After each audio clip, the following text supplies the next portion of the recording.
live right as we speak. There it is. Hey, it's so good to see you. It's Brian G. And today I want to talk a little bit about YouTube growth moving forward and just getting some fantastic results with your channel, wherever you're at in the process. I did this thing the other day with my phone. I published a short and I got some really great results. Not anything that you'd go, wow, that is just the craziest thing.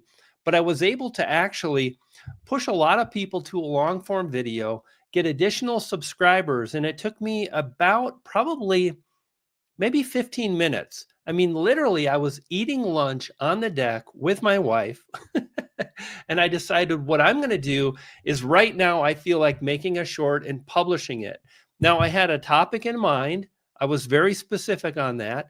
It was based on something that I know my audience is interested in. So that was good. That kept me on track. I didn't edit the short at all. Literally, in fact, we started twice twice. We started twice.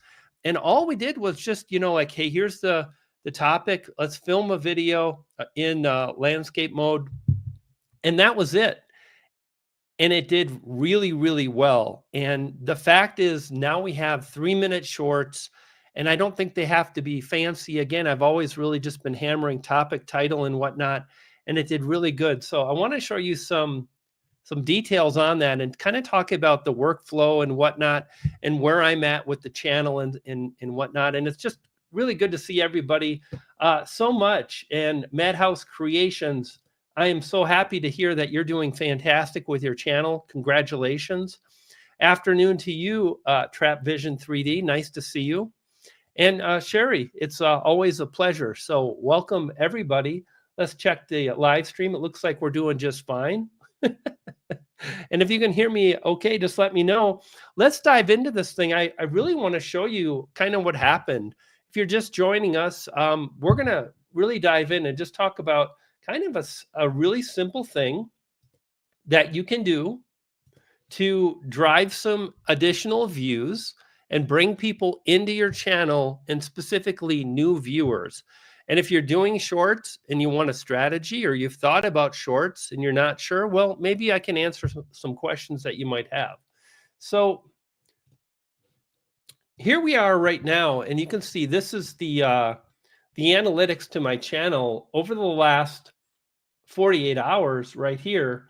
The channel's doing great, just a little bit under 4,000 or under 5,000 views. You can see 4,944 and just over 100 views in the last 60 minutes. And what's really interesting is a video I published, what is today, the 14th. So a video I published about 6 days ago, 6 days ago, is still driving a substantial amount of views. This video right here. In fact, let's open that tab up too. And what we're going to do is let's jump here. And let's remove that, and let's go back to, I know, let's do it like this. Give me one moment here, gang.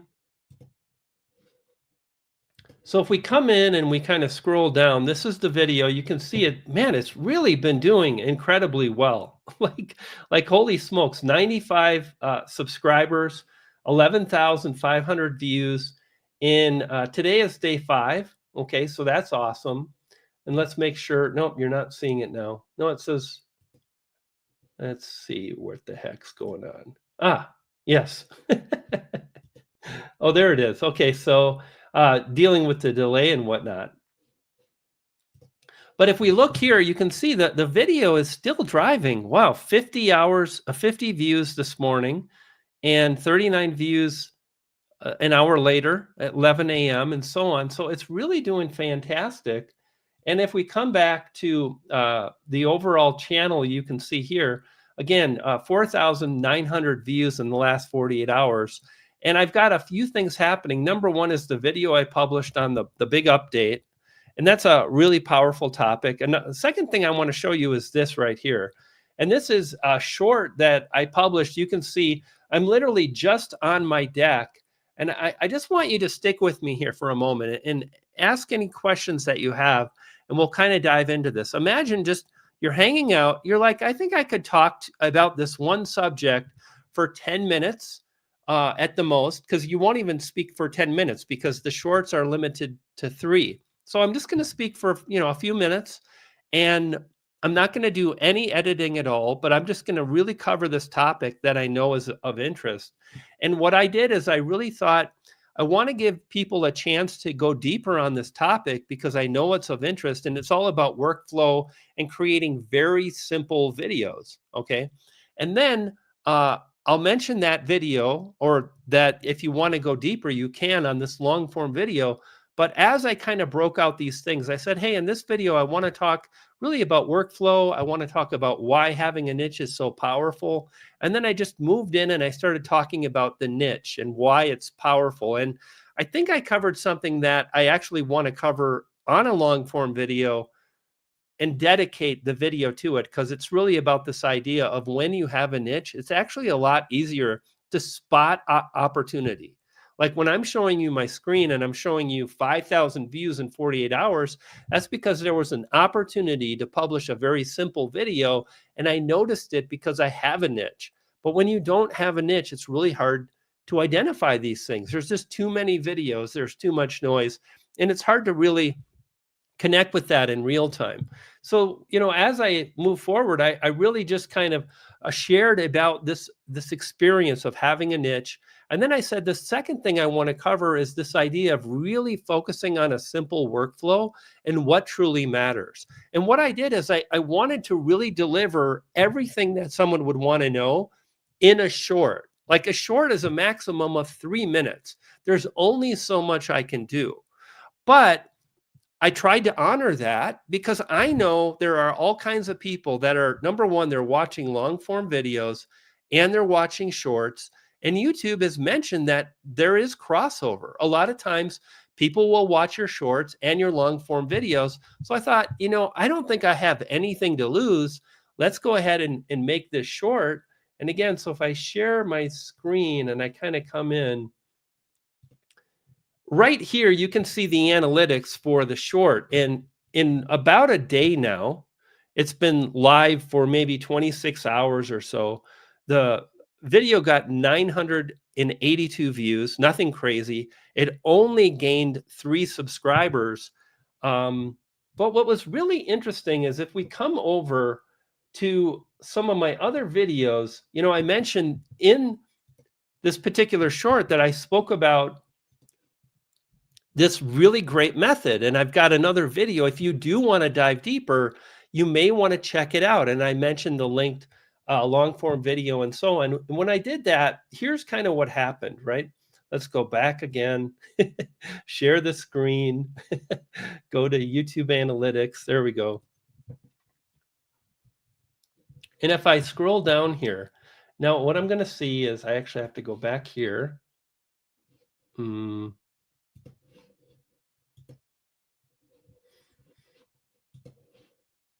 Here we go. Okay, analytics. So these are my top videos. And this is just a really great list to pay attention to. Here's the video I mentioned that's doing great, 10,000 views in about 5 days. And if I scroll down, this video right here. Now, this video is really interesting in that it drove an okay amount of views, 4,900 views. And if you can see it, let me know. Just shout it out.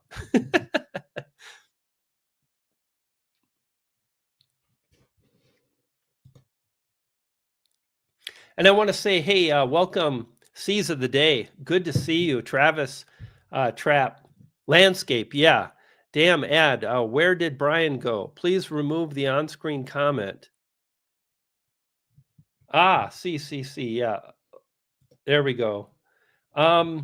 Yeah, so here's kind of this video of mine.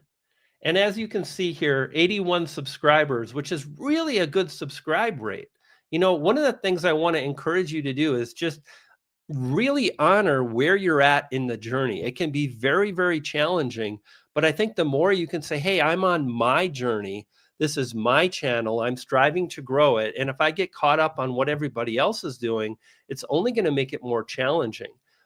Yeah, subscribers. So you can see here, like 81 subscribers to this particular video that got just under 5,000 views, which is great. And if we look at, again, I'm going to come back over here. If we scroll down, or I guess right here is a good place to do it, but you see the real-time analytics, we can see here where, it doesn't show it here, so we need to go back, I guess. You can see here the video in the last 48 hours has driven 100 views. And this is what I get really excited about. Any video of mine that's driving 50 views a day, 100 views a day, can actually really add up over time and allow you to build a thriving channel month to month. You'd really be surprised. And so I made this short, and there it is. 50 of these viewers came from the short. It says right here, related shorts. And I hope you guys can see that, but I'm breaking it down right now. I'm explaining it. And this was such a really powerful way to move forward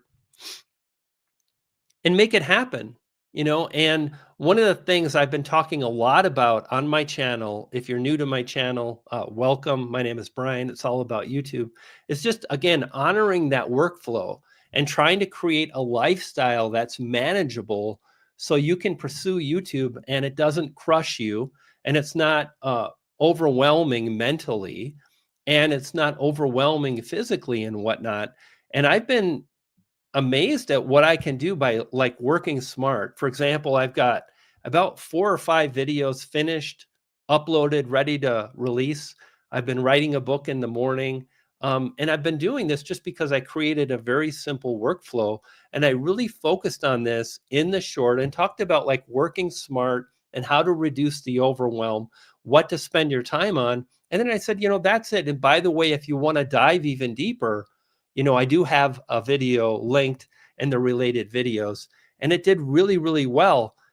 And I just wanted to share that with you. So it was really fantastic to see that. And I want to welcome everybody here. Subscribers, my friend. Landscape Rescue with Stuart Moore. Stuart, subscribers, my friend. Good to see you so much. And yeah, it is great to see all the cool people coming in. And let's see what sees of the day. Shorts have been working really well to get more viewers than usual for me. Yeah, and here's the thing. I want to really encourage you as a YouTube creator to find your path and to seek out information and connect with other creators and listen to what they have to say, but be willing to test things out and see what makes sense for you. For example, some people say, shorts are just, I hate shorts.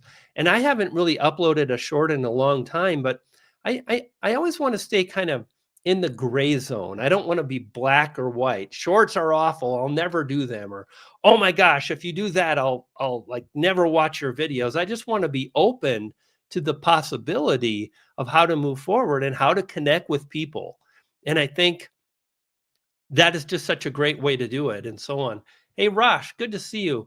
Man, you've been on the channel for many, many years, my friend. It's always really a pleasure. Oh, and there's Catherine. Catherine, good to see you so much. I restarted shorts a few days ago, and I'm getting anything from -1 to 10 subs from each one, and I only have 700 total subscribers. Yeah, statistically speaking, YouTube mentions that channels that publish shorts and long form videos, they typically grow faster, and it's a really great way to bolster subscribers.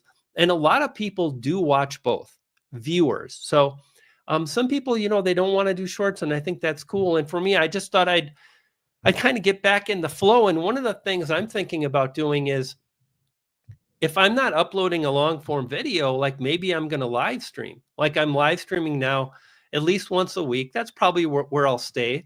And that gives me a really great chance to connect with the community, the people that are on YouTube right now, making it happen, people just like you. And it's a way to strengthen the relationships. And that's wonderful. For me personally, and I think most channels that have large subscriber bases and really community, people coming back. And if they're publishing long form videos, they're growing their channel through their long form videos, not from live streaming. Live streaming is great to like connect with your viewers. It's great. It's a great way to create a new piece of medium, a new piece of media, right? And again, create that solid connection. And then shorts. I think shorts is really interesting. Number one, because you can do a nice short on your phone, and it's very seamless, it's very simple, and it's very easy. And that was a really great win for me. So, and the other thing I want to mention too is if you're striving to get monetized, you can gain those subscribers through shorts, and that is going to help you hit that 1,000 subscriber metric that you need, and so on. So here's what I want to do. I'd love to take your questions today. If you have any questions about monetization, the monetization update, if you're nervous about that, if you're wondering what's the best way to move forward, if you're wondering how I'm doing, I can share some thoughts and ideas with you. And I got to say, it's really fun and exhilarating, and I'm a little low energy today. I'm a little exhausted. I don't know if anybody could tell. Every once in a while, I get a little zonked out, but it's all good. I'm really glad to be here, and I'm really glad to be sharing. And I wanted to honor this time slot that I set forward. What are your thoughts on mixing a live podcast and a video on the same channel? I have noticed I lose subs when I go live, but I gain when doing videos. Well, here's the thing. I think it's really, really important to understand that no matter what you do, you're probably going to lose subscribers along the journey, and that cannot be avoided, especially if you're really focused on growth and you're uploading regularly. Some people are going to decide it's not for them. Some people will decide it's not for them, and it's nothing about you. They just give up. In fact, for the fun of it, let's do this. Jesus, again, Brian. I always have really enjoyed screen share, and let's see how, let's remove, there it is. Let's kind of go back here, and let's go back to analytics, and I want to show you something really interesting. So let's do something for the fun of it. How many subscribers do you think I've gained in the last 28-day period?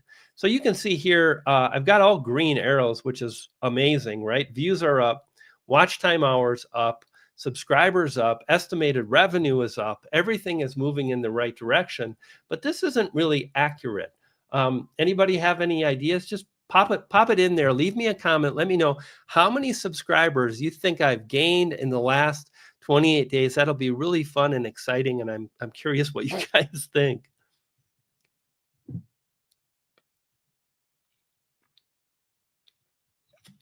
A little bit of root beer, sip of root beer. Gauging Gadgets, 600 subscribers. Eric Online Video mentions 350 subscribers gained, and so on. So I want to show you right now. Let's see what we can peel back the curtain here.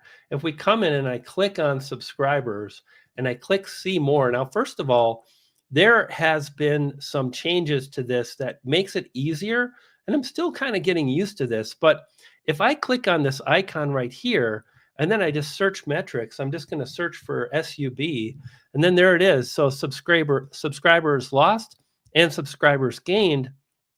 And now you'll see, so I've lost quite a bit. I've lost 763 subscribers in the last month, and I've gained 1,174. So, just losing subscribers is just part of the process. It's really challenging, and so on. And some people just kind of give up, or they decide to move on, or they're not interested in that game or that topic, and they unsubscribe, and that's okay. The fact is, for me, I've got nearly 1,200 people that subscribed in the last 28 days, and that's pretty good. And it's always been that way, and so on. So I think we just need to keep pushing Yeah, there you why are the numbers not accurate? Because that is simply a measurement. If we go back here, right? That is a measurement of the total subscribers gained, you know? So it's not that the number is wrong, but if we come back here, this is the positive amount gained. So you take the fact that I gained almost 1,200, and then you minus out 400, and you get just over 411. I hope that makes sense. So that's just part of it, and it's okay. You know, we can move forward and so on.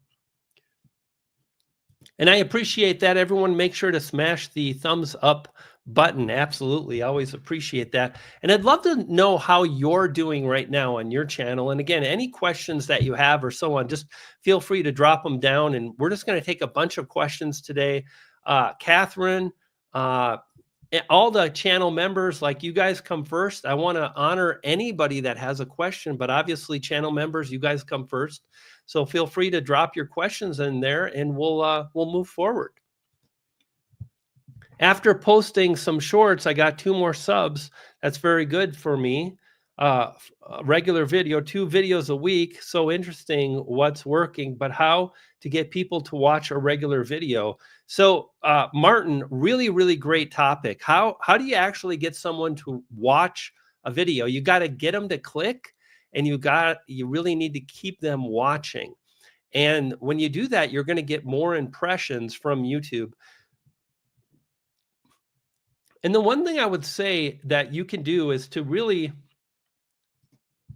strive to, focus on a specific niche. Number one, that's the biggest thing anybody can do. And then really pay attention to other channels that are serving that same niche or that same audience. Okay. It's funny because I know some people are like, oh, it's an audience. Okay. Like, let's not get hung up on the semantics and whatnot. But I think when we do that over time, you're going to get more versed in picking great topics. You have the ability to see trending topics as they unfold. As I talked about at the beginning of this live stream, your thumbnails become better, your titles become more clickable, and so on. And then it's just really a matter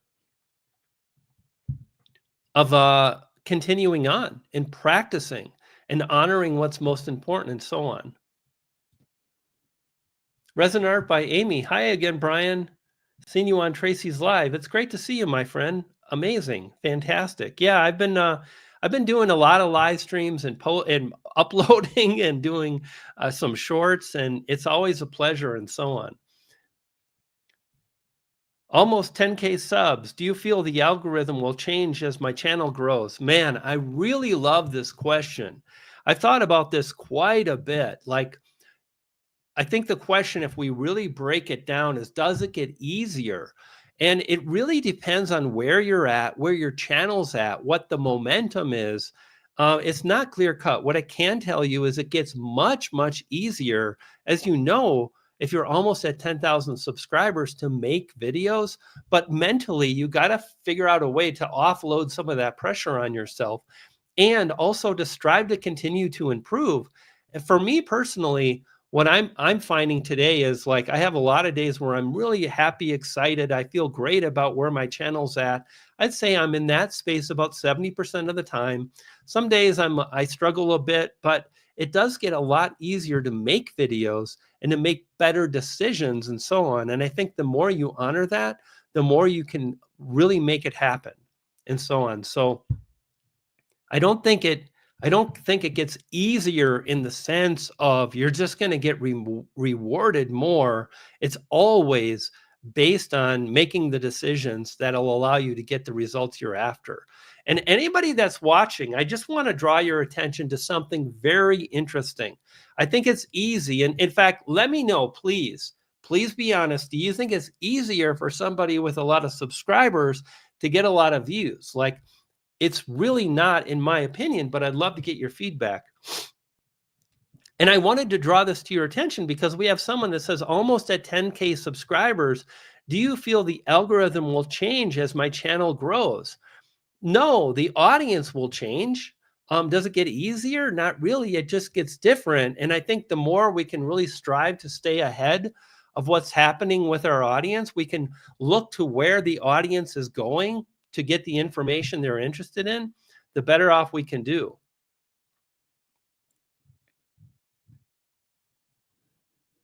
Hey, there's my friend Rose. Thank you for all your motivational videos. I finally got my, oh my goodness, that is so amazing.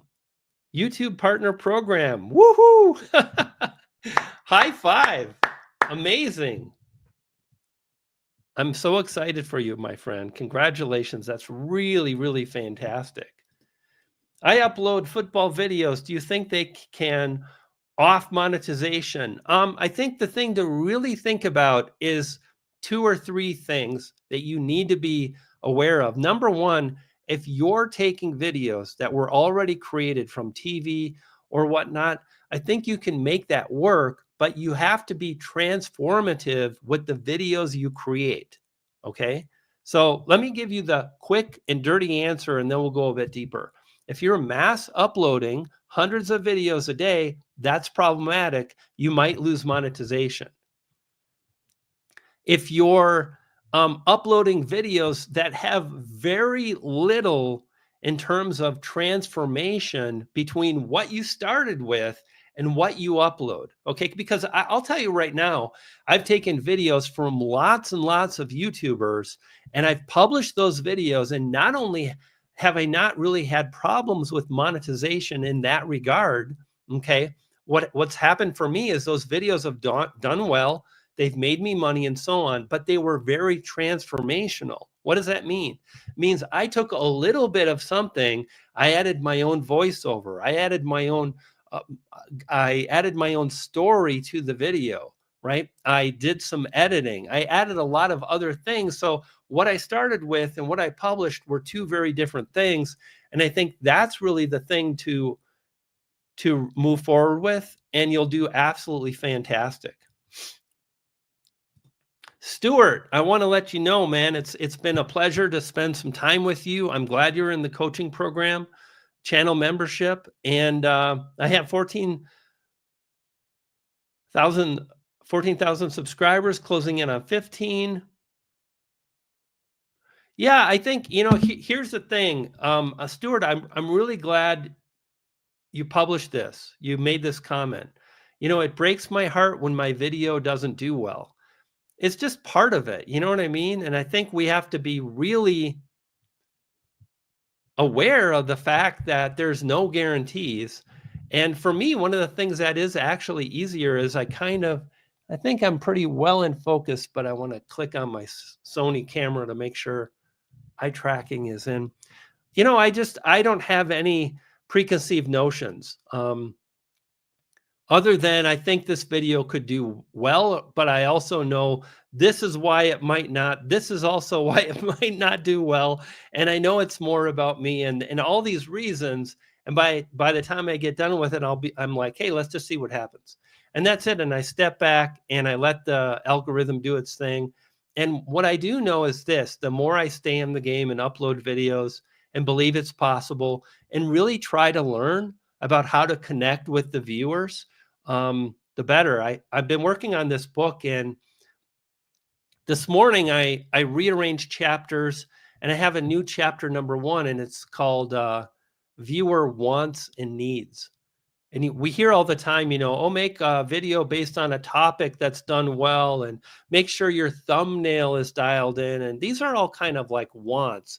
Viewers want to watch a video based on a topic they're interested in, but what do they really need? And I think when we dive deep into that, like, if I really give them what they need, they're not going to leave my video. Are we in agreement, everybody here?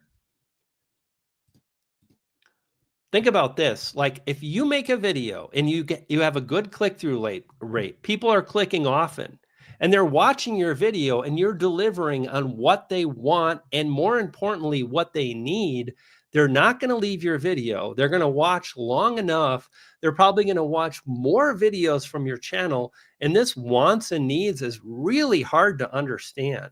It's something that I don't even think most viewers could probably explain to a YouTube creator. You know what I mean? But I think the moment we really lean in and try to discertain and break down what is it that this channel has that I don't, what do they really, really want and need? For example, in my niche, you have to have views, and that's something I'm building back up, and it's happening, but it's slow. And in the beginning, when I came back to YouTube, people are like, oh, you don't have enough views, I don't watch. And you only publish videos about how to get views. And I'm like, well, actually, that's not true, and so on. But I think you just really have to lean into that and be okay with the process and give yourself some grace when you don't get all the views you're hoping for, which we all want them all the time, but sadly, it doesn't always happen.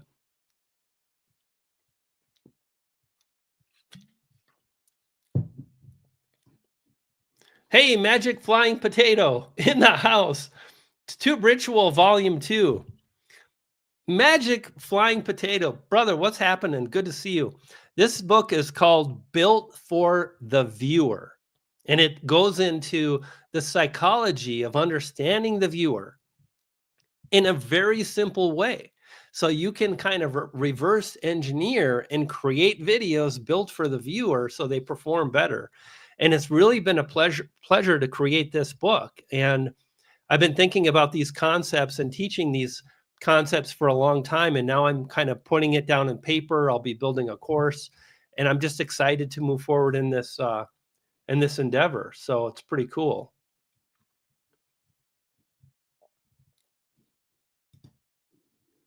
Rose says, if you love a video, let it go. If it does well, good. If it doesn't, make another video. And I think, here's the thing. I think the sooner we can let go of our videos and just move on emotionally, the better. And yet it's the thing that when we start out on YouTube, it's very challenging. And just the amount of people that give up, incredible. Doing research the other day, and I'm finding some articles and whatnot, basically that reveal that 80 to 90% of new channel creators will not be creating content in 2 years.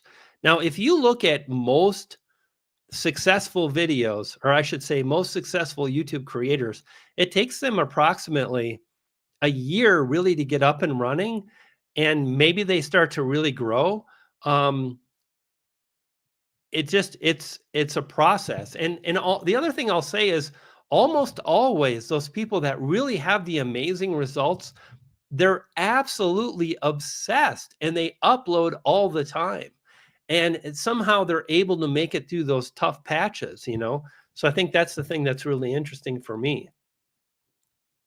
Hey, what's happening? What's happening? Resin Creations. Good to see you. We got another art craft creator in the house. Really fantastic. All the fun people hanging out. Good to see you. Hey, if you're just joining us right now, my name is Brian. It's all about YouTube. We're hanging out. We're drinking Dad's root beer. Now, this is something I get a little in my head about this. I'm not a dad. Sometimes I wonder if there's a root beer police that's going to pull me over, but so far so good. And yeah, just taking your questions and whatnot. And Catherine says, I need to get back to my second book. I'm planning on writing a retreat next month to get the first draft finished. Yeah, that's a really, really great way to go. And it's funny, when I wrote my second book, I was planning on writing a report when I had to leave my house. And I kind of felt like I won't be making videos, but I want to continue on this journey of YouTube. So I'm going to write a detailed report and I'll give it away, kind of a thing. And I wrote so much, I got home and I said, I'm going to keep going for another few weeks. And I wrote Tube Ritual. There you go. Yes. Magic Flying Potato, old school YouTuber in the house. And exactly. Oh my God, what a channel name. Love it. You guys are really the best. I love the community on YouTube. It's not my community. It's the community. This is how I like to think about YouTube growth. A lot of times people say, and YouTube says, like, your community, people that watch me, watch Nick, watch Think Media, watch vidIQ, watch other creators in the space like Rob the Maritimer, and there's a lot of overlap. And what I want to do is I want to insert myself and become part of the community and show up and be on people's podcasts when they ask, if that's something that I want to do, or just publish videos and really participate. So magic flying potato, participator versus a spectator. How's that for a transition? It seems like YouTube cuts me off after about 50 views. Yeah, absolutely. YouTube will cut you off once the metrics start to die down. In fact, I want to, you guys want to see a detailed breakdown of why the algorithm will continue pushing out your videos? If that sounds good, let me know. Drop it in right now. I'd like to go through and spend a little bit of time and just kind of pinpoint like what it looks like, what kind of things to think about, and so on. And why do people say that? You're so down to earth. Here it is. I appreciate that. Yeah, I'm on earth, so I'm down here. Okay, gang, let's do this. So here's what we're going to do. As promised, I'm going to start clicking these. There's just a lot of buttons here, man. I used to have 2 poodles and they helped me and it made it possible. But now it's just me, little old me. So let's dive in and let's talk a little bit about YouTube analytics.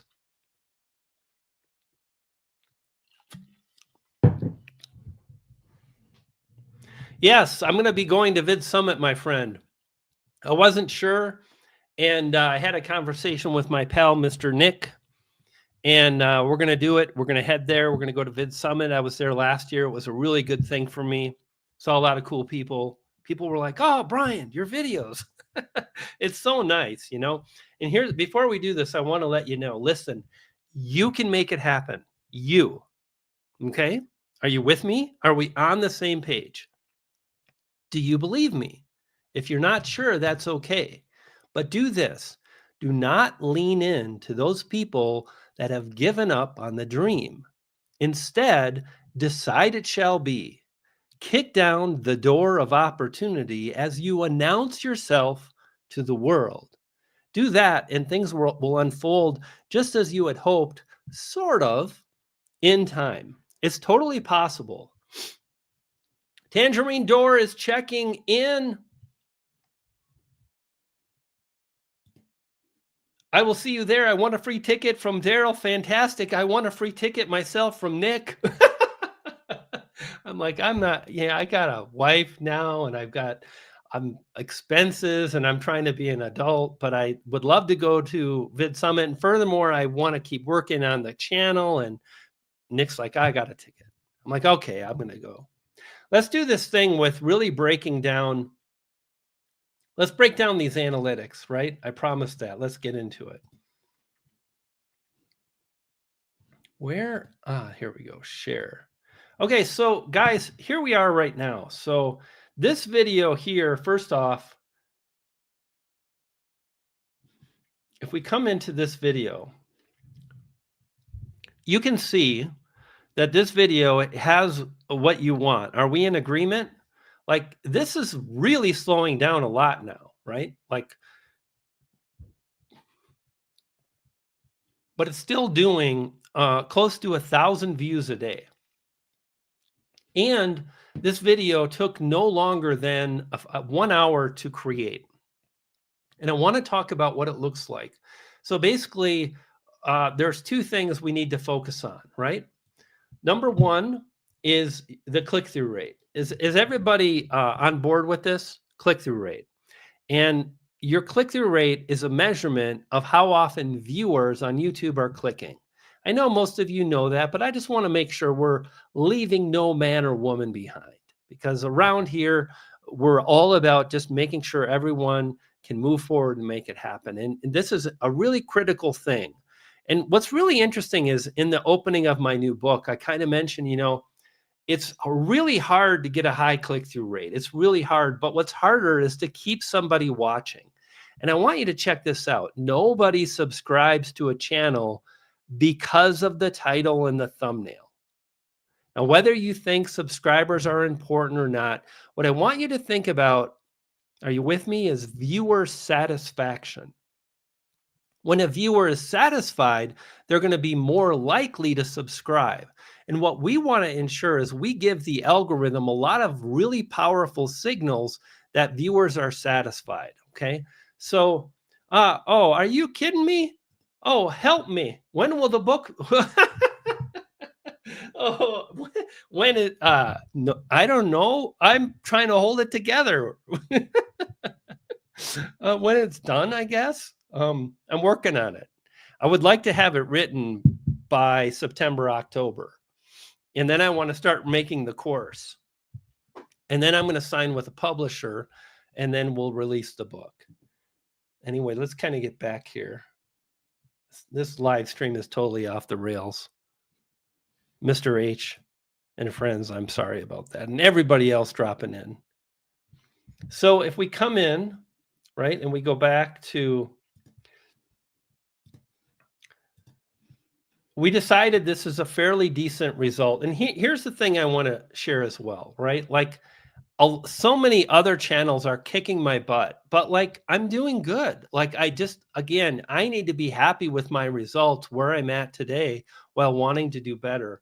And the first thing I want to show you is my impression click-through rate, which is not that good, 4.5%. And here's the thing, like, this really varies channel to channel, niche to niche.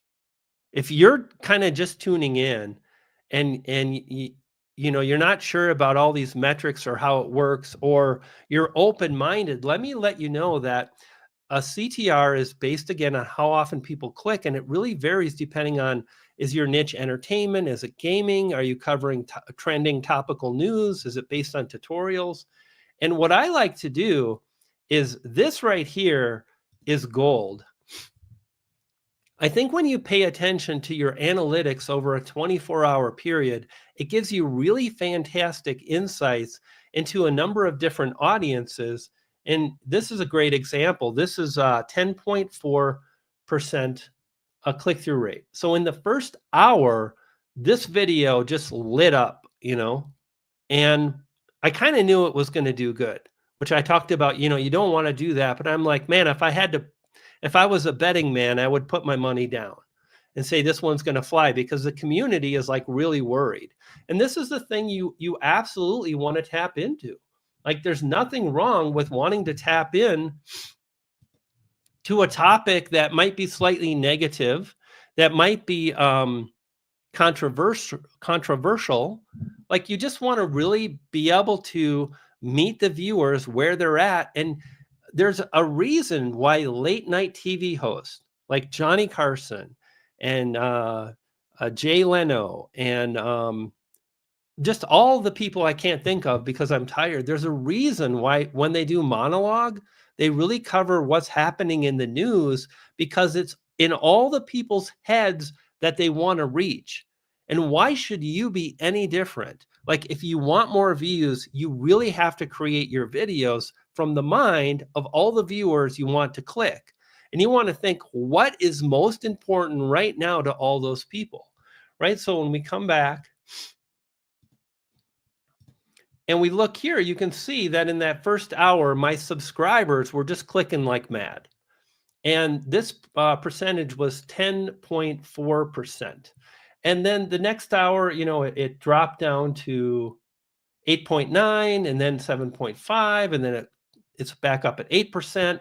So 4 hours in, we're still over 8%. I think the low point is 7.5. And it keeps really trucking. And yet it drops even lower. Now at this point, this is 10 hours in, so we're entering evening in North America, and the video CTR is pretty damn low. But here's something that's super, super interesting, okay?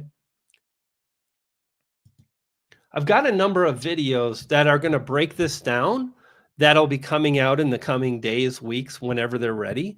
And my subscribers were clicking a lot more, and YouTube reported, hey, this is a different metric than their traditional CTR. And because of that, because there's this big group of viewers that are responding to this, as a community, we're promoting your video and giving it more recommendations. And I think it was by 24 hours, I typically get 1,000 views from recommendations, and I got 4,000. So this was just a really good indication, again, that the algorithm really pays attention to the audience as a whole. And because subscribers, and the thing I want to share is this is also regular viewers, because I've seen similar reports and it doesn't say subscribers, but it says regular viewers, which, if you saw my video a while ago, I talked about how YouTube is going to break down analytics when they talk about audiences. And in the past, we have returning viewers and new viewers. And now there's going to be one in the middle, which is like, what was it called? I forget it. It's kind of like casual, maybe casual viewers. So at the extreme, you have returning viewers. And this has to be like they return often for a 6-month period, which is really hard to hit. And then you have casual. These are people that are coming by, clicking on your videos now and then, over the last several months. And then you have new viewers. And this is something you really want to pay attention to.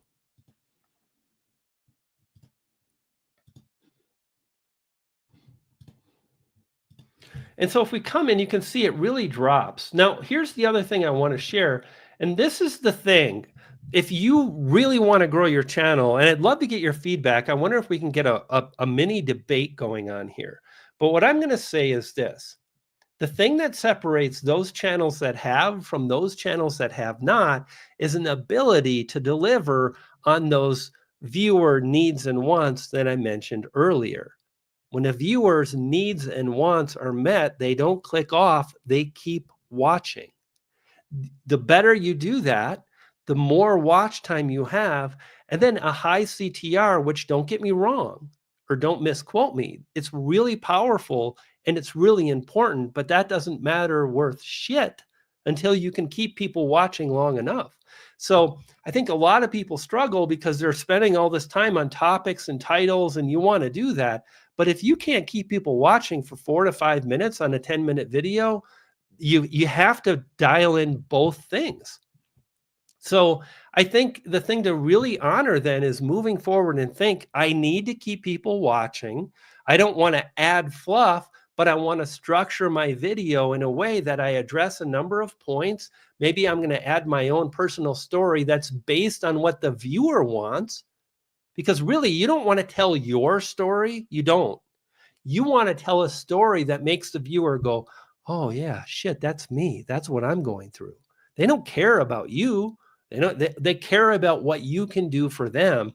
Over time, people get to know, like, and trust you, but that takes a lot of time. And in the beginning, they don't know who you are. They don't care about what you had to endure over the last few days. They just want the information, and they have needs and wants in the video they clicked on that you uploaded. And these are the things to think about, right? So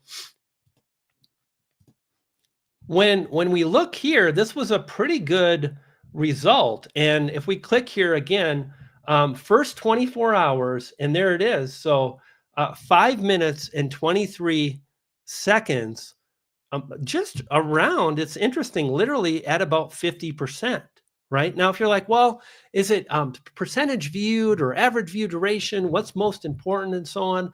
I would really say do your best to keep it simple, and whatever metric you can measure that measures how long people are watching, the better. So for me personally, it's average view duration, because it's kind of the metric that you see more often across YouTube, the average view duration of all the viewers.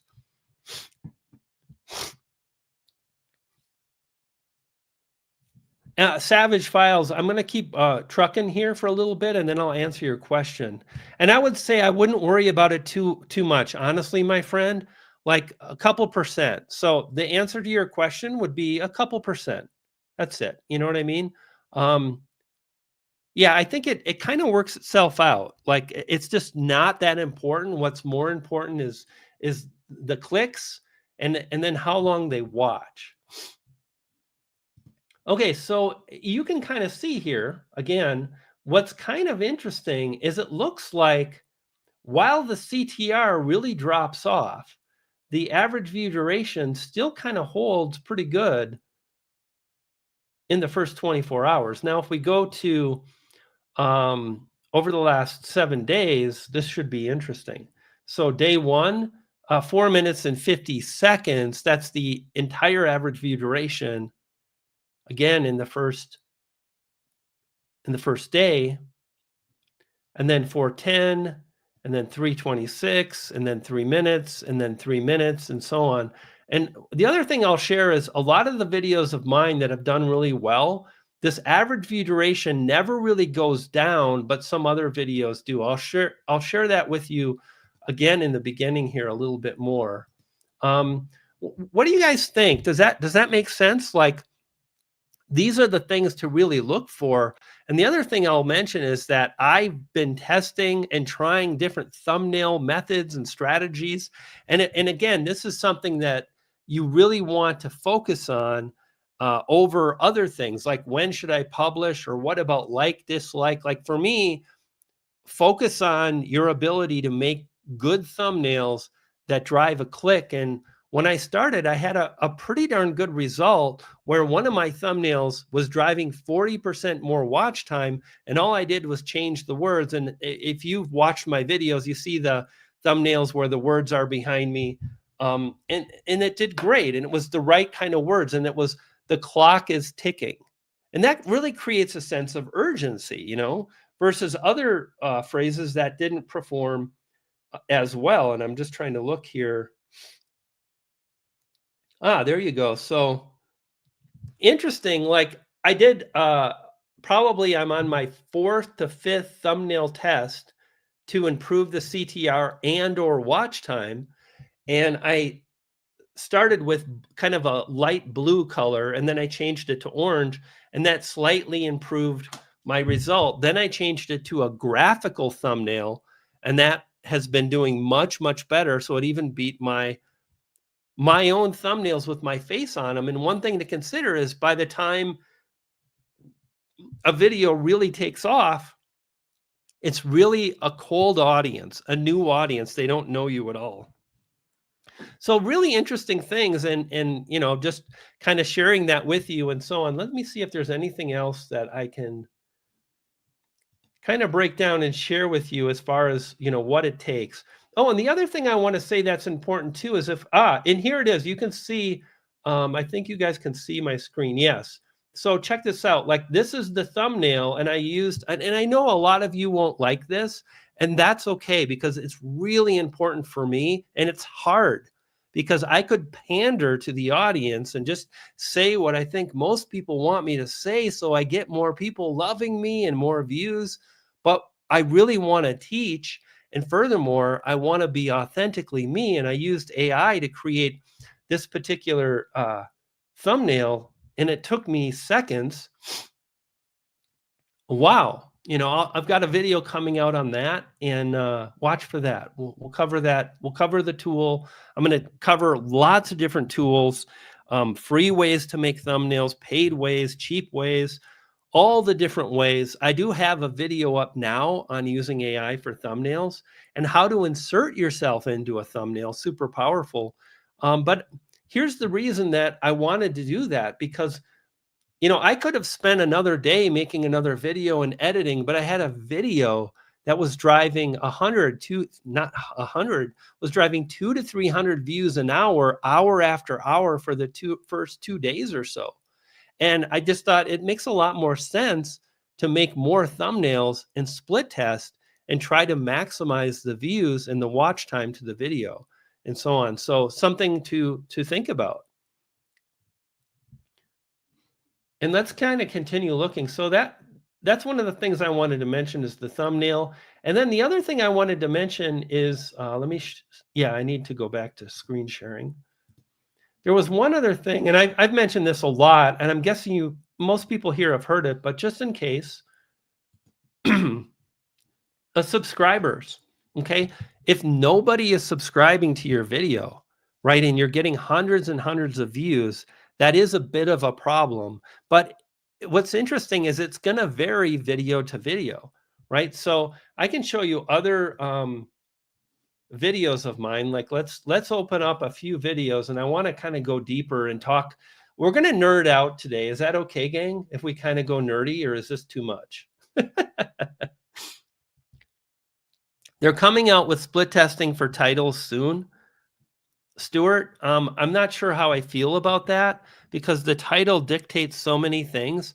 And when you change a title, you might change a title and the video was days away from taking off. I think it's a lot more complicated when we talk about testing titles versus thumbnails. Yeah, let's kind of go back here. I want to show you guys some. Here we go.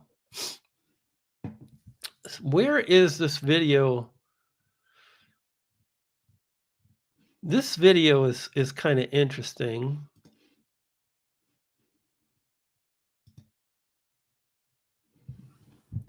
Let me do that. So this video is interesting because check this out. It's ranking in YouTube search, and if I come into reach, this is again like a lot of people think search is dead, and it's like, well, what about primal video? Like they're totally optimizing for search and they're crushing it. Or think media again, really targeting search. And if we come into reach, like I said, and we scroll down, you can see here I've got 3 thumbnails testing. And when I launched, I was kind of tired and overworked. But now this video is driving 50 views a day or so. Is that about right? 50, let's say 25 to 30 views a day. And that really will add up over time. So if we scroll down, we'll see here. Here we go. So these are the search terms that I'm ranking for, and it's like, deja vu. I've done this before, like a few times, 3 or 4 years ago, 8 years ago. Best YouTube niches 2025, best YouTube niches, best niches for YouTube 2025. And this can really, really add up, so I absolutely, it made a lot of sense for me to go back, as mentioned, and make some more thumbnails. So I started with this one, which was, I don't like this thumbnail at all. And then I have the second one and a third one that's a little different, and just again, just really trying and testing different things.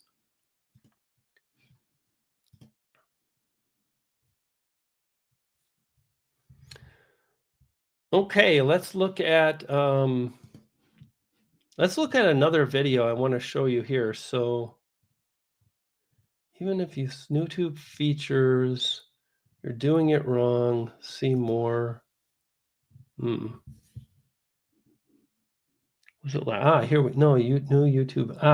This right here. This is a great example. Okay, so here's a video that has 1,700 views and it gained 10 subscribers. And I think the reason why is it was just a little bit over the head of a lot of my viewers. It was too detailed. It was too deep. And I talked about AI, new AI content strategy.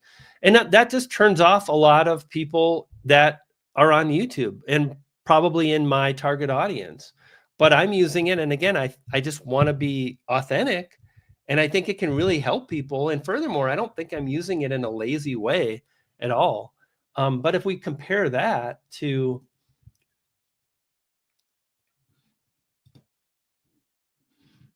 let's scroll down here. If we look at this video, so 81 subscribers based on 4,900, like the amount of people subscribing is substantially more. It's about 2.5 times the amount of people subscribing because, again, I think they were more satisfied, and some of the things we can look at really, really back that up. Again, the average view duration, pretty good, like 9 minutes, 44 seconds on July 7th, 9 minutes, 38 seconds on July 6th. on average over 5.5 minutes. The reach was okay, not great, but this topic is kind of like, it's not super exciting, but did okay. And these are all the things that, I'm just always trying to think about, and I'm trying to be aware of, and I'm striving to just push my metrics, like I hope you are too. If you guys have any questions, feel free to ask. I love going nerdy. Me too, my friend. Good to see you. Skate lady. Okay, I skate lady. Is that roller skating? I did some roller skating lately. That's been pretty fun. It's been probably a year since I've done it, but over the last 4 or 5 years, I've gone quite a bit. If you guys have questions, drop a Q, and we'll take them head on.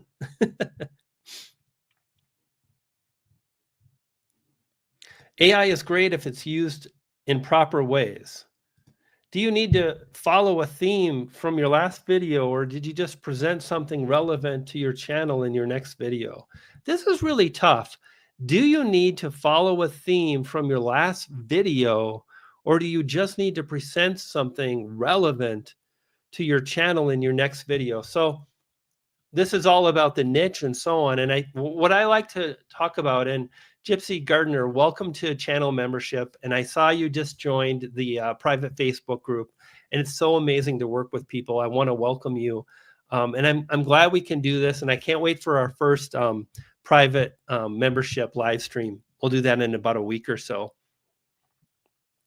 And Ohio Valley prepping. I'm going to answer your question next, so please stay tuned.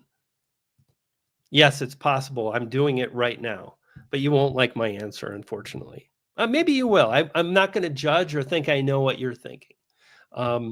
Here's the thing I would say, Gypsy Gardner, is you want to really think about topics that you're super excited about, and you want to pay attention to those topics, and you want to make those videos, and they should fit neatly around gardening, container gardening, herb gardening, planting your garden, butterfly gardening, and so on.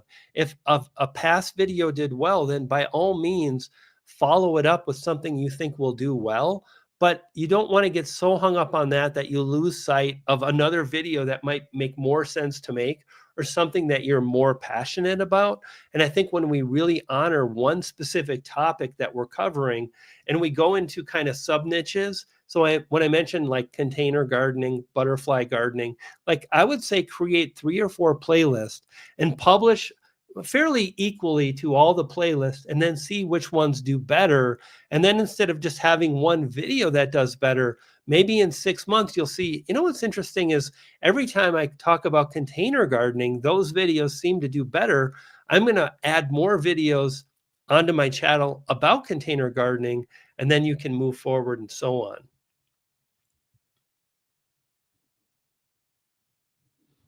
So is there any way to revive a dead channel? 100%. And the first thing is, I think it's really, really hard to do, but also critical, because like, really quick, do your best just to answer this question. If you're watching now, why do people give up on YouTube? Like, why do they give up, right? I think the answer is, and just let me have it, I think people give up because they realize it's a lot of work. They don't get what they think they should, which is like you have these expectations of what we should get. Or if it's a dead channel, it's really easy to stay connected mentally to what we used to do, and those days are gone. It reminds me of the song by Bruce Springsteen, Glory Days. It's like this, it's this song about, sitting in a bar talking about the old glory days. And it's like, I can do that with my channel, and I can be like, I remember when I drove, 10 to 20,000 views a day, every day, like clockwork for 2 years. Bruce Springsteen. And at the end of the day, that doesn't really matter. And furthermore, I just shared on the screen for my channel, every day people unsubscribe, and I'm constantly like, it's not healthy what I do, but I'll look at my analytics and I'll see right now 947. So I've got my channel subscriber count is 100,000. 167,000 rather, 947. So that those last three digits, 947. I've really got my eye pegged on 170,000 YouTube subscribers because my channel has had around 160,000 YouTube subscribers for ages, year after year. And it's really, really hard in this space because people come and go at an absurd amount. So people that are subscribing today are going to unsubscribe in the next 2 years, a lot of them. So in order for me to grow, I need to let go to the best of my ability of what I have, and I need to focus forward and honor where I'm at today. Let go of your dead channel. It's not dead. Like you can it's like, why is it dead? Like, because there's no views, it's still alive. You can upload a video, you'll get views. If you got views in the past, you might not get as many views, and that's the rub, right? But like at the end of the day, that's where the process starts. And you got to lean into it, and you got to work, and you got to hustle. And furthermore, I think it's really imperative that we try to reinvent ourselves. There's a reason why TV shows get canceled. The audience is tired. Like, I know your shtick. I know what you talk about. I don't think, hey, Pamela, good to see you. I don't think my videos are that different from what they were 5 years ago, but I've had a number of people say, wow, your storytelling is so much better than what it used to be, especially when I'm making my videos. I feel a little bit more comfortable. I don't feel the pressure. I want the views, but I don't feel the pressure. I'm just like, I did the thing. Like, I did what most people can only dream of. And again, people have said, wow, I didn't really, watch your channel a bunch. I got kind of tired, but I love what you're doing now. So they're coming back. And furthermore, they're saying, like, I love the new direction, or your storytelling is improving. And I think all of these things are elements of what we need to do to move forward. And the fact is, I'm talking about a dead channel, but can we all agree it's kind of what we all need to do to get what we're after? It's hard work. Think about this. Who here wants 10,000 YouTube subscribers? Anybody? Would you like 10,000 YouTube subscribers? If you want 10,000 YouTube subscribers,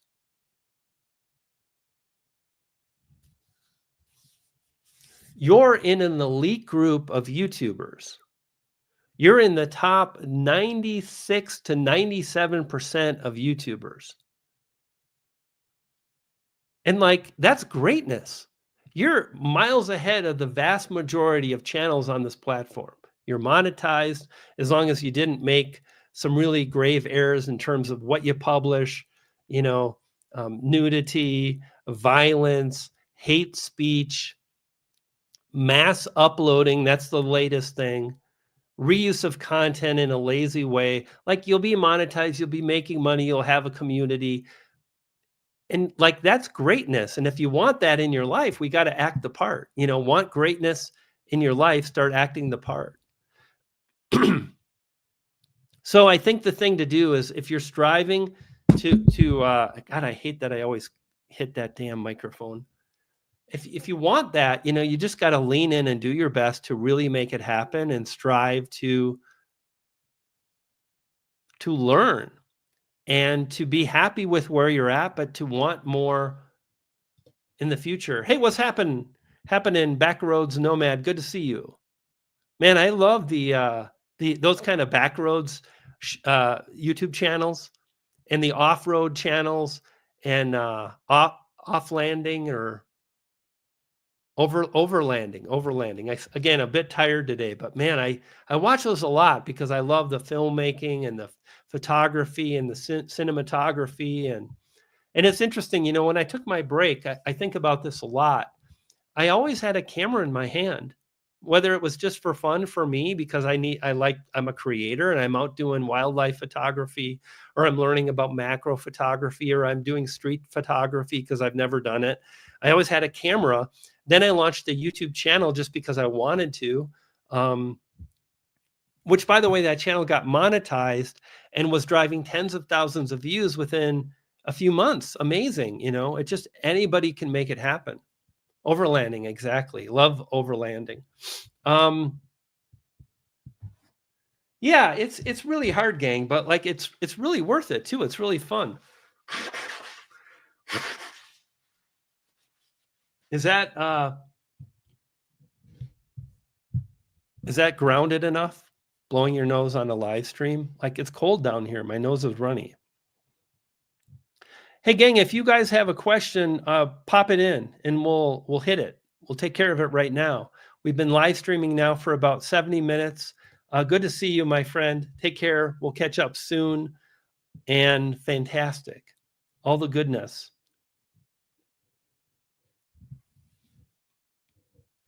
6 years, 1,200 subscribers, 3,000 hours of watch time, and still love it. Not monetized. Yeah, honestly, I kind of really love that, Arnie, because you love making videos, and me too. And yes, we all want the success. We all want the views. We all want to be able to see something that, people really appreciate what we do. We all want that feedback, but at the end of the day, those people that can keep creating because they love it are the ones that make it happen. Go ahead, and if you've got a question, hit me right now. Maybe add a few cues before your question, and we'll take care of it. I think we're going to wrap up early tonight. I'm kind of tired today. We're maybe writing that book. Man, I can't wait. It's Ken MacArthur. Good to see you, my friend. Hope you're doing well, my friend. This is a great question. What do I do with my channel when I'm on vacation? For me, what's interesting is a lot of times when I was starting my YouTube channel. So I've been on YouTube making content now about 9 years. And the first 5 years, I would go on vacation and I just totally disconnected. I wouldn't bring a camera. I wouldn't film videos. I wouldn't worry about uploading videos unless maybe I had one, but it just wasn't a big deal. And the answer to your question is, what should I do when I'm on vacation? Maybe just be on vacation. Or another thing you can do is stockpile videos, kind of look at, I want to be uploading. Like if you say you upload on a specific date, then have one scheduled, ready to go. So when you're on vacation, you're good to go. Easy peasy. And if that's not going to happen and you just went on vacation spur of the moment, it'll be okay. YouTube will be here. If you step away and you're on vacation for a year, that's a different story. That's not a vacation. That's taking a seriously long break. Just started watching you back in the photo blog days because I too am a photographer. I've been since 1974 and now edit multiple YouTube channels.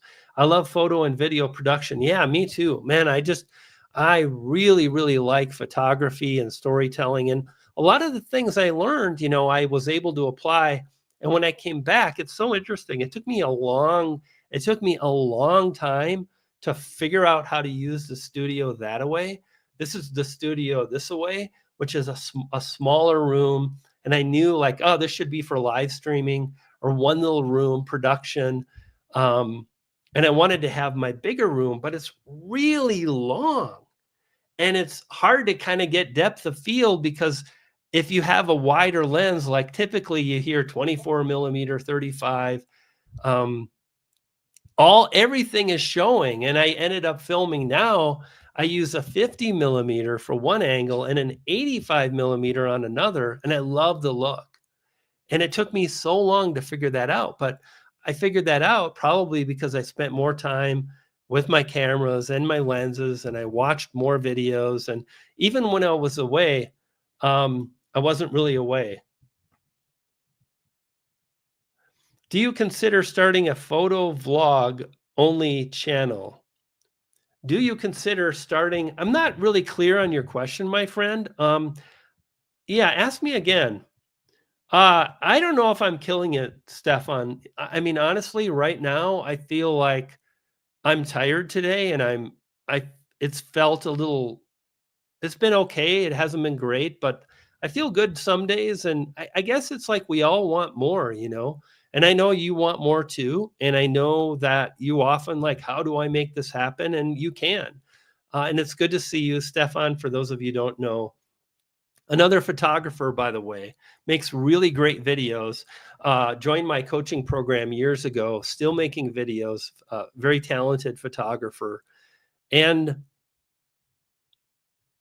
I don't think it's about killing it. I think it's about doing the best you can to leave something behind at a certain point. I think you get on YouTube, like in the beginning, you want monetization, you want views.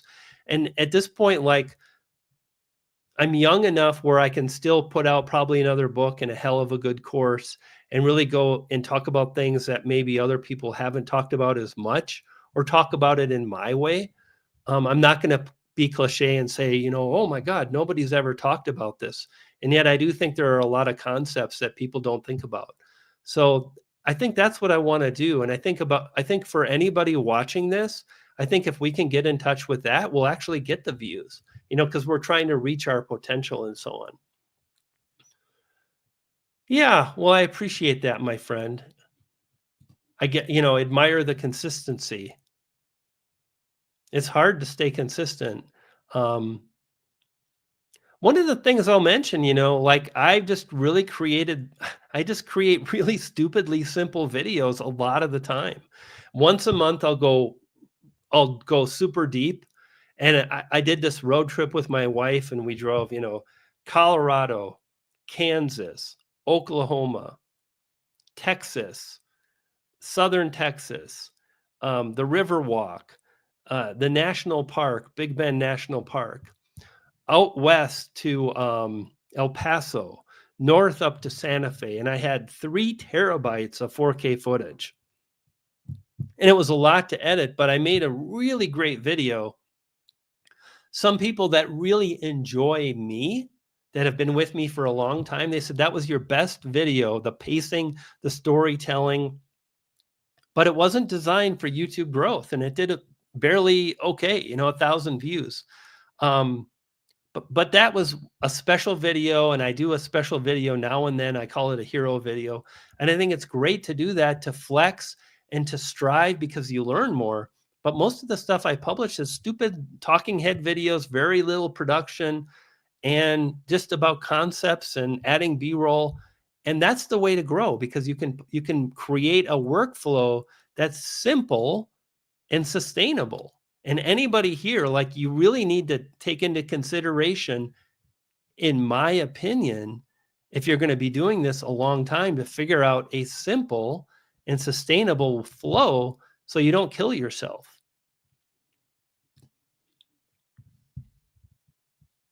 Have you ever thought of starting a photo blog only channel where you showcase your photography only? For me personally, like if you want to grow, no, like they don't care about your photography. They care about their photography unless you're a world-class photographer and you're known in the industry and you're one of 10 people, you know, the top 10, then yes, by all means. But like, I think the answer is for me, it's no, because I always try to find that place in the middle where I get to do a lot of what I want. And I do on my channel, I experiment a lot more than a lot of my contemporaries. Yeah, I really do. You know, I push the creativity, I think, to a degree.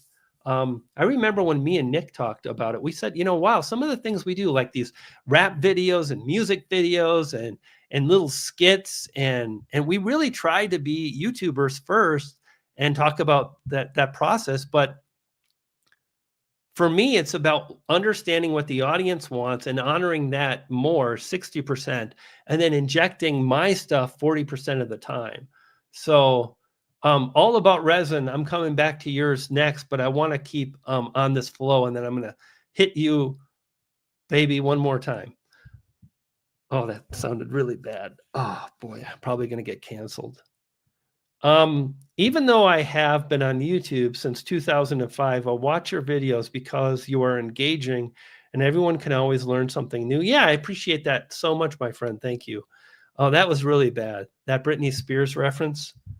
You just have to be so careful these days. Hopefully the people here, we're just hanging out. I do all my editing and uploading, et cetera, on my iPhone. Would I benefit doing more on a laptop? Is there more settings I could be missing? I love this question. I love this question.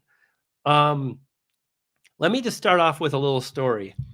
I am excited, and I hope I do this. I always want to make a video about iPhones and filming it with your phone, and I've done that. In fact, when I started my channel, I published a lot of videos that I filmed on my phone and I edited on my iPad. And I love iPads. They're portable, they're thin, they just take a battery charge. You can do a lot on them. And the video I want to film this year is don't buy a new phone. It's absolutely ridiculous. And I'm going to stand by this 1,000%. All kinds of people are going to go buy a phone and they're going to be like, because I make videos and I want to have high quality.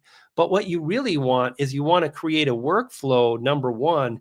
Number two, you want to have the tools that makes your life easier. Like buy a freaking Apple Watch.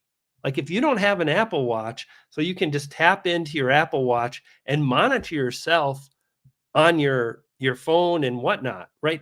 You can monitor yourself. You can see the image from your phone on your watch, and then you can frame yourself. You can get everything lined up, but people will want the new phone and they won't have an Apple Watch. And then I'll be like, furthermore, if you've already got that figured out, but you don't have lights, like, I mean, I just think for me personally, and again, this is just my take, but having great lighting really makes a great image, especially if you're on a phone, because the sensor is teeny tiny small. And it's like they do very good now and plenty good enough to create beautiful videos. But if it's very dark in your apartment or your studio or your home, or you've got a place where you can dedicate somewhere to film and you've got a light, you always have the same settings and it just looks better. But to your question, my friend, what about like a laptop? 100%. It's so much easier to edit on a larger screen. Most people that edit serious have two monitors, and they typically edit on a desktop computer, just like I'm on right now. I got a monitor. Okay, so I'm looking at the lens right here, like 24 millimeters. I'm almost touching it. Right here is a monitor. Right over here is another monitor. Upstairs is where I edit. Higher end Mac Studio, first generation, maxed out, very expensive, $5,000-$6,000. And I cannot, and I won't. Like, I wish I had the ability to talk about filming on your phone. I should. I know a lot of you would probably like that. But I love my cameras, and I just think it's so much easier to use a camera. And when it comes to like the editing on your phone, I would really upgrade that experience. I think it'll just be so much easier for you. Um, and there's a lot of things you can add into it. And it's funny because I'm kind of going backwards. Here's the thing, like every now and then, if you really become like you want to become a great YouTuber. Okay, whatever you're doing right now, like if you really want to win on YouTube, this is for everybody. It's not about what you talk about, whether you're a gamer, whether you're a photographer, whether you're into crafts. It's about being an amazing YouTuber and understanding what goes into a great YouTube video. It's 10 things. That's what the new book is about, built for the viewer. And almost all of those things go into the next video you publish. One of them is editing, and all the other things are like knowing what to say, knowing what to cut out. Like I cut a lot of parts of my video because I think the flow is a little too slow or it's a little too detailed, or I might lose people and I'll cut it out. It's easier to do that with a laptop. So I hope that makes sense. Do you think videos of me asking Alexa questions are a no-no? Laura, you get to do you, my friend. And it's so great to see you, Laura. Laura, let me know if you've been watching me for a while. I think you have, but I did the little experiment with shorts, and I pushed a lot of people to one of my long form videos, and I got a lot of nice comments on the short, and I got a lot of nice comments on the long form video. and I got 3 subscribers. I think you've been following me for a while, or maybe not. Um, but here's to answer your question, Laura, you get to do you. There are so many people that are so opinionated, and it's so black or white. It's not. Someone's going to create videos because they have a really hard time talking. Maybe they have a speech impediment. And is it okay if they use a voiceover, an AI voiceover? What if they create incredibly detailed, beautiful videos talking about something that would be really hard to capture unless you're Steven Spielberg? But you could do it with AI, like scenes from the Bible. Like there's a channel that does that, and I saw it a year ago, and I was blown away. Like what's coming down the pike is incredible, in my opinion. I'm going to do a video maybe at some point. I've thought about this, where I create B-roll based on visual ideas of growing an audience. You know, like what it looks like when your video starts to expand and move across the algorithm as more and more people click and watch. And I think I can do that with AI in a way that could be really engaging and to it might help people, viewers, to understand my ideas better. If I'm still filming with my, ridiculous 2-camera setup that probably costs somewhere close to $15,000, is it okay if I add a AI voiceover now and then and some B-roll? I know a lot of you hate it, but like I'm still the same creator. And I just think anybody that wants to experiment with creating is should do that. The thing I would really warn people about is getting kind of lazy and not trying to understand the basics of creating and crafting great video content. Okay. The other thing I would be very leery of, and Ken, welcome to, my friend. I'm going to take your question next, my friend. Good to see you, buddy. Is a lot of people with AI are deceiving the audience, and you just don't want to do that. I think it's coming to an end now because like Facebook had this mass deletion. They deleted tons of groups based on like the beautiful Southwest, and it's all AI. And the images are not from the Southwest. They're from a computer, and they get it wrong. Like beautiful sequoia cactus in Sedona, Arizona. There's no sequoia cactus in Sedona. You have to go further south.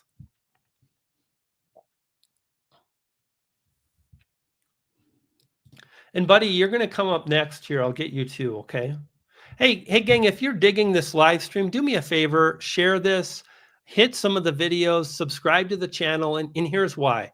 Number one, absolutely, we all want to grow, but I am passionate about helping people. I love YouTube. It's all about sharing ideas and what I'm learning along the way, and I'm no different than you. If you're trying to figure it out, me too. I'm just stubborn, and I've done it a while. Okay, back to Ken, and we're going to get into it. I like 2-camera shot you're using.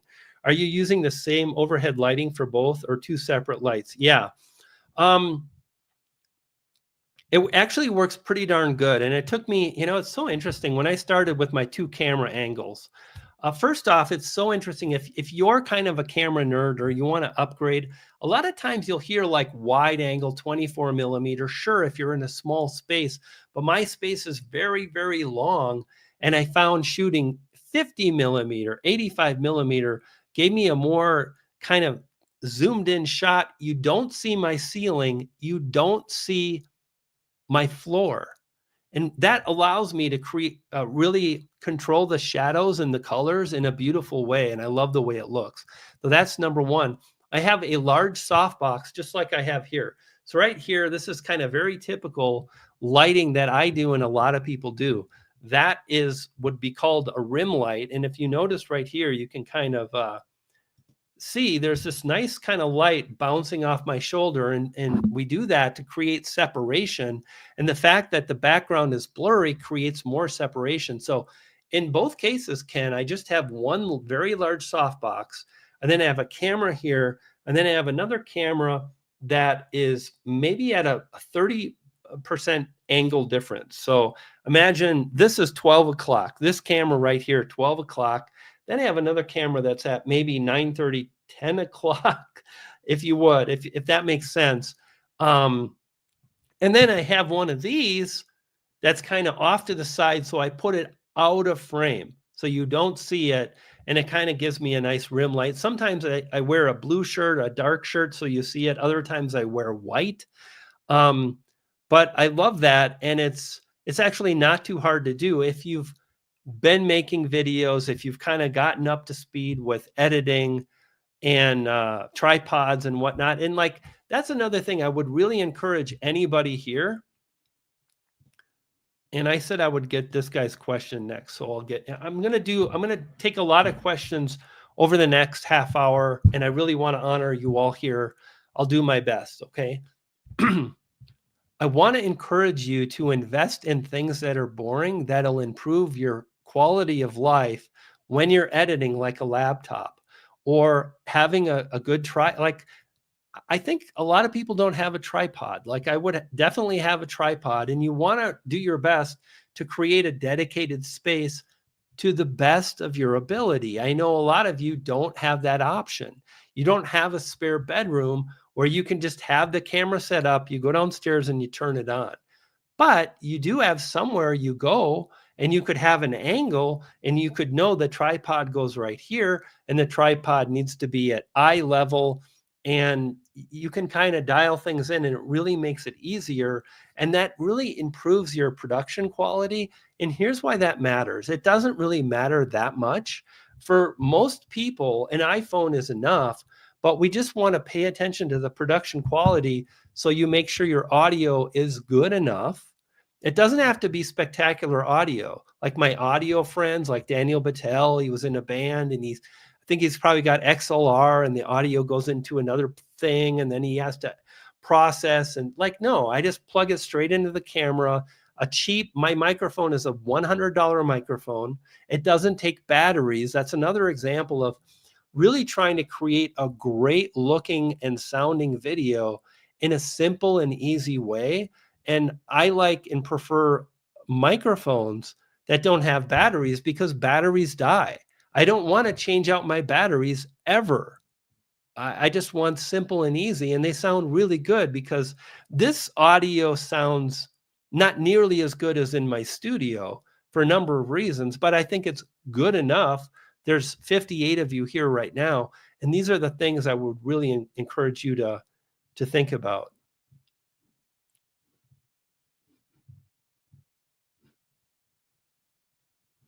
I'm starting to realize that I'm really bad at this. And here's the thing, my friend, you get to decide what you're going to do. Like, you're going to stay bad or you're going to get better, but like, are you uploading regularly? Are you striving to make improvements? Like, it doesn't have to be complicated. It really doesn't. And it can be overwhelming. But the moment you say, hey, I'm just going to try to fix one thing at a time until I do a bit better, and you'll get better. I promise you. Be sure to hit the thumbs up for Brian G. It's a simple way to show your appreciation. Hey, I really appreciate that, my friend. Thank you so very much. I'm at the stage, I do everything on my phone. Yeah, and here's the thing, that's totally fine. A lot of YouTubers absolutely crush it. Like, fact is, like I said today, yesterday, I'm like, I step out, I'm having lunch, I'm eating a bratwurst. I'm like, babe, I'm filming a video. Can you help me out? Handed her the phone. I'm like, oh, it needs to be a little bit. Like, no, I'm not centered. Boom. 2 minutes later, we're filming. I'm done. 5 minutes later, less than that. And I uploaded it. Zero editing, zero color grading, no graphics, no sound effects. The video did good. It's a short, it's totally okay. But if you want to upgrade your production, do so. And over time, I think what you'll find is most YouTubers do. So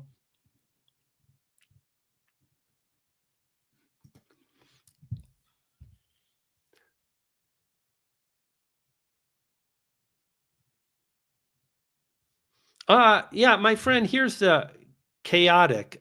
Just decide where you want to be. Like, what do you like best? Like, if you want to get monetized, you say, I need more watch hours. That tells me that you want to get monetized. If you really want to get monetized, just focus on YouTube and don't stream on Twitch, and dedicate yourself to YouTube. But you have to balance out. Like, I kind of like Twitch, but I want monetization, and you have to decide. The best thing anybody can do and I've been talking about this the whole time, is to simplify the process of making videos.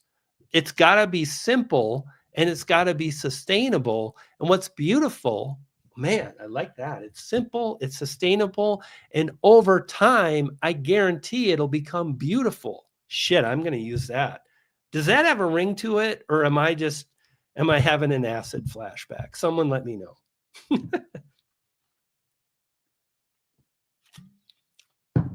Like, keep it simple for yourself. If you're hell bent on YouTube, don't do Twitch. And I know you're not chaotic, okay? You like Twitch, is what I like. It sounds like to me. But for those of you that really want growth, just focus on YouTube and just 10 things. Here's the book. What is the book? That's a good question. It's like your audience. You got to research and recon. You have to be aware of what's happening in your niche. You really want a niche. You want to leverage the fact that you can bring people back to your channel a lot easier when you cover one specific topic. Okay? Recon and research. You want to watch videos in your niche. You want to wonder, why are they doing better than me? This is a powerful question. Instead of being pissed off, instead of being and thinking, well, dang Nabadal, the algorithm, like, stop that. Like, take responsibility and say, why is that channel doing better than me? And I know for me, and my friend Nick has mentioned this to me often, like, I go into a lot of detail and I'm kind of okay with that. I kind of need to bring it down a bit, I think, right now. And we'll see if I get there. Maybe not. But whatever happens, I'm okay, because I love going into depth and talking about analytics and getting nerdy. But like, that's research and recon. And then it's the audience and who are they and what topics really matter to them. And then it's thinking about the topic and the title and your big idea. It's understanding and going deep on thumbnail testing and tools and what makes a title and a thumbnail combination compelling. That's what wins on YouTube, not what time should I publish. And these are hard things. Nobody asks questions about this. A lot of the audience is newer, and then eventually, if you're going to succeed, you're going to be asking yourself these kinds of questions. And along the way, you want to create a simple, sustainable workflow that allows you just to focus on these 10 things. That's it. That's it. So I would really encourage you, my friend, if you want to get monetized, just to let Twitch go for a period of time, maybe return after you get monetized. But I think if you put all your eggs into one basket, beautiful things will happen.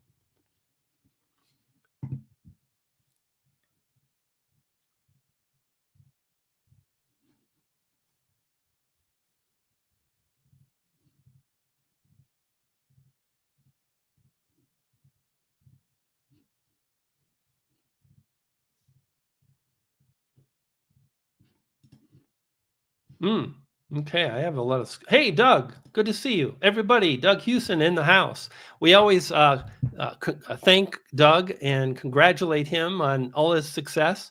I'm so excited to see what Doug has been up to, and Doug is just so helpful for so many YouTubers. Really appreciate you, my friend. Yes, Laura, you're more than welcome. It's not impossible. Like, it's not. And I understand that. But like, the first thing I'd say is, like, are you uploading regularly? If you're not, well, then this is a great thing you can do to move forward. And furthermore, if you really focus on the 10 most important things and you let go of everything else and you just become obsessed, it'll happen. You'll be surprised. You might not be huge, but my thing is like, are you living your potential? Are you the best YouTuber you could be right now? And I'd love to get an answer on that.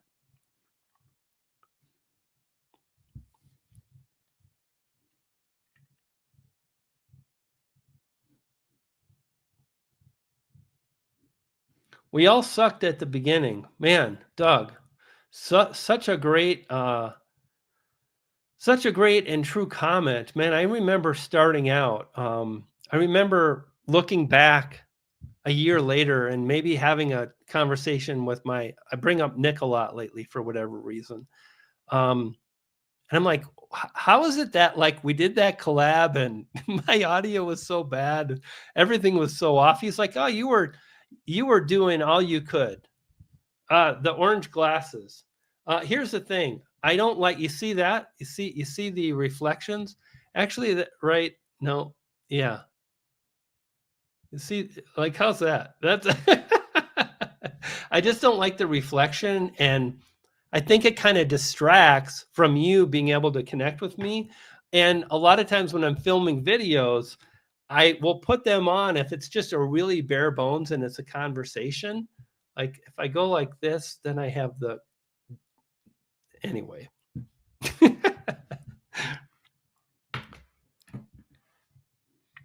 Guys, if you have a question, here it is. All about resin crafts. My channel is a resin craft channel. Any tips on overhead filming? Yes. Spend the money to get like a tripod stand. You can buy like little plasticky things. They're going to go over your table and just play with it and try different things. Like if you haven't invested money, like do that. I'm no, that was that someone else that asked about the editing. Excuse me. Dad's root beer. These are the things you want to really focus on.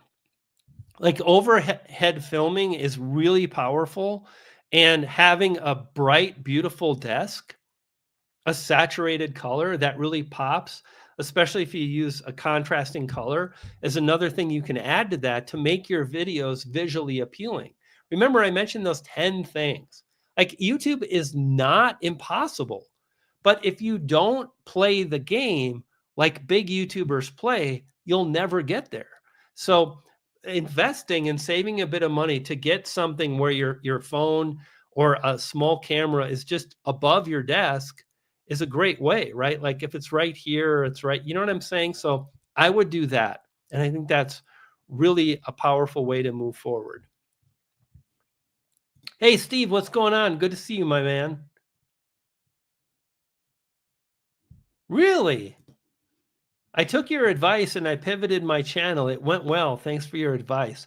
Was that the advice about trying to really think about topics where you can deliver on what the viewers want and they can believe you? Like about like brand, like I gave my example of branding and editing and whatnot. Yes, good, honest content, good audio, consistency of uploads, but also really going deep, like understanding why aren't they subscribing? What do I need to focus on? Is my watch time okay? What about my click-through rate? Are my thumbnails tired? Like all of these things are really the things to focus on. Do you remember when you were under 1,000 subs and not yet monetized? What was going through your mind? I totally remember, my friend. This is what I had how I started. So first of all, I had set a goal of 10,000 subscribers in a year.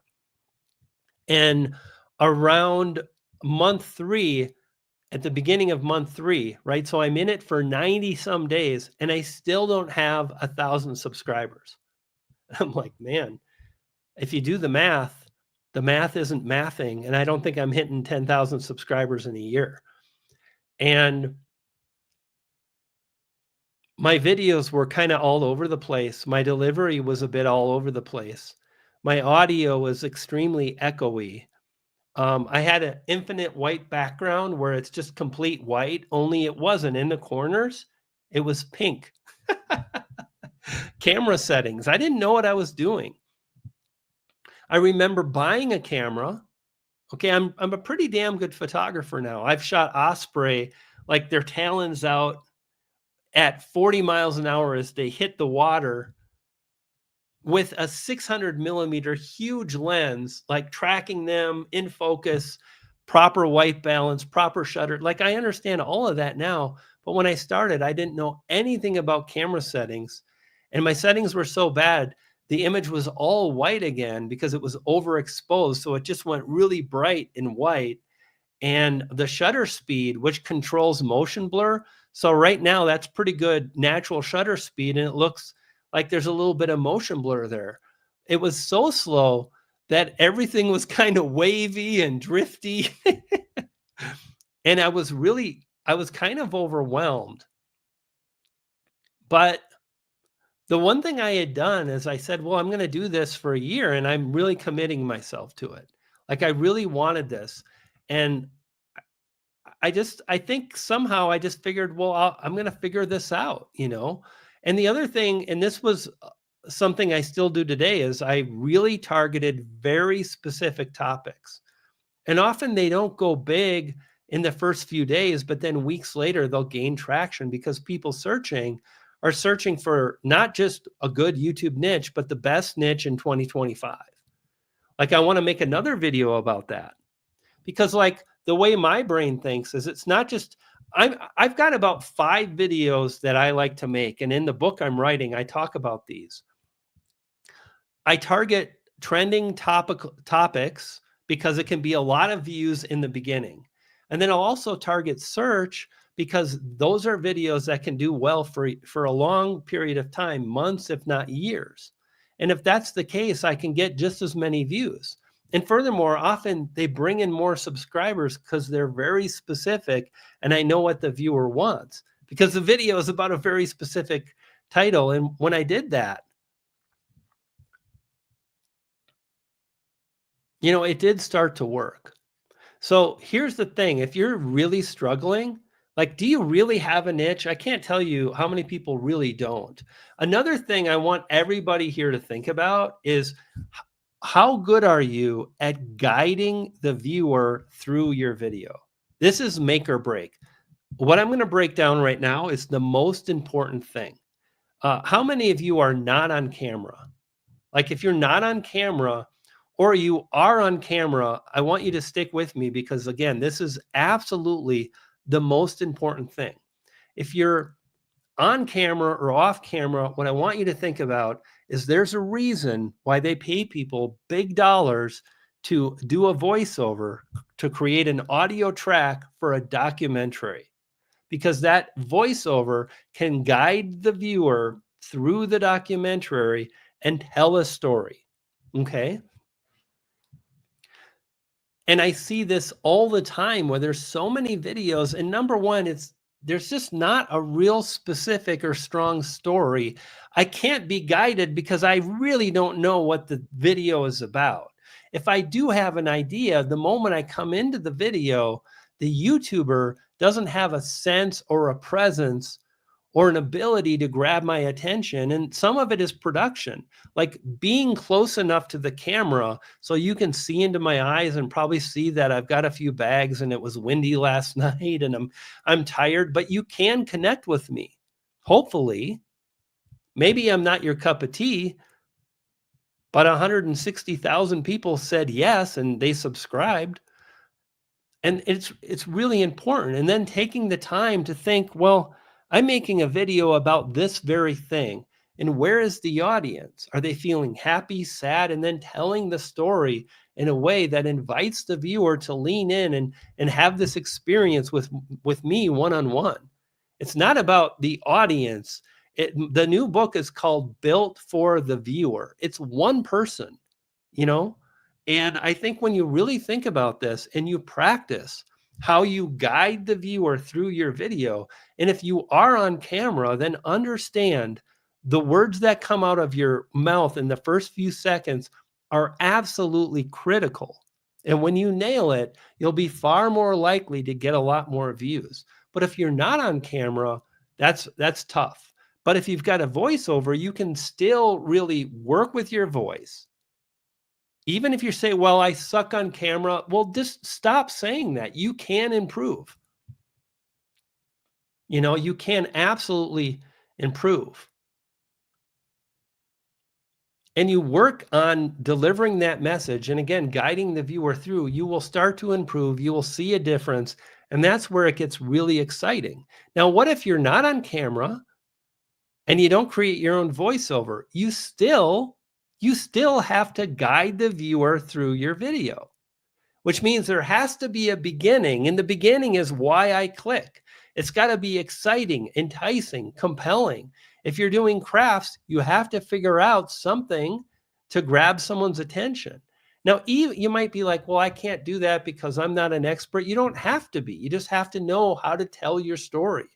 When I was starting out, I wasn't like, hey, you should pay attention to me, because you shouldn't. I was brand new. I wasn't talking about YouTube growth. I was talking about video editing. And then when I got some views off of video editing, I said, hey, and this is how you leverage this. You play your hand, which I wrote about in my first book. Like, if you're a newbie, then that's the newbie hand. And you say, I'm just a beginner, I'm just getting started. But hey, check this out. I got a lot of views. I want to share how I did that.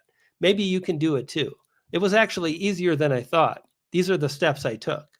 And at that point, you're guiding the viewer. And this is the thing that I think so many channels are missing. Like, if you're making a channel with music, it's not a guided experience, and it's really hard. I think I wouldn't know how to do that.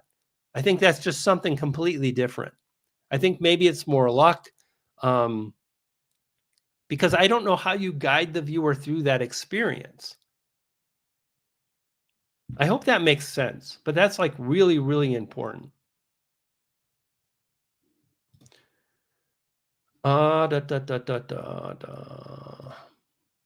Where is? Love to hear your story. So many of my connections are here, are right there, and this was really relatable. Yeah, man, it was hard. Artist Haven. Oh, there you are. Nice to see you, my friend.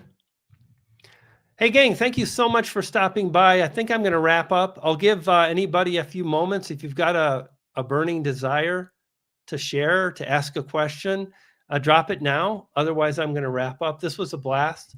I'm glad we made this happen. Someone mentioned consistency.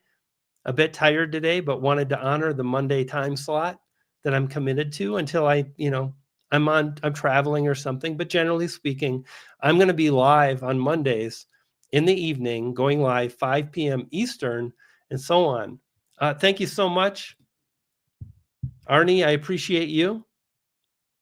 Laura, you're more than welcome. It was fun hanging out. Thanks for stopping by. I'll see you on the next video upload. Peace, power, and progress. You dig?